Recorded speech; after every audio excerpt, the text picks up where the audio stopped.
Hi friends, welcome back to my channel. ఎలా ఉన్నారండి అందరూ? ఫ్రెండ్స్ చూడండి, కుట్టాను. అయితే ఇలాంటి బ్లౌజులు పీచులు వచ్చేస్తాయి కదా. ఇలాంటి బ్లౌజులకి, పట్టు బ్లౌజులకి చంకల్లోని మనకి ఓవర్లక్ చేయకపోతే గీసుకుంటూ ఉంటాయి కదండి. అయితే అందరి దగ్గర ఓవర్లక్ అనేది ఉండదు కదా. అందుకోసంగా నేను ఈ టిప్ షేర్ చేస్తానండి. చూడండి, ఇలా మనం కుట్టుకున్న ఖర్చు, హ్యాండ్స్ ఖర్చు ఇలా ఉంది కదా.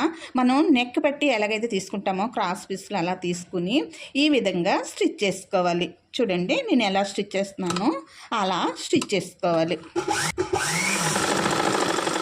చివరి వరకు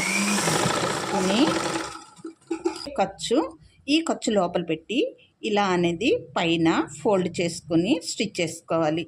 ఇలా స్టిచ్ చేసుకుంటే అదే పట్టు జాకెట్లు అలాంటివి అయితే పీసులు గుచ్చుకోకుండా ఉంటాయి, ఖర్చులు కూడా త్వరగా ఊడకుండా ఉంటాయి.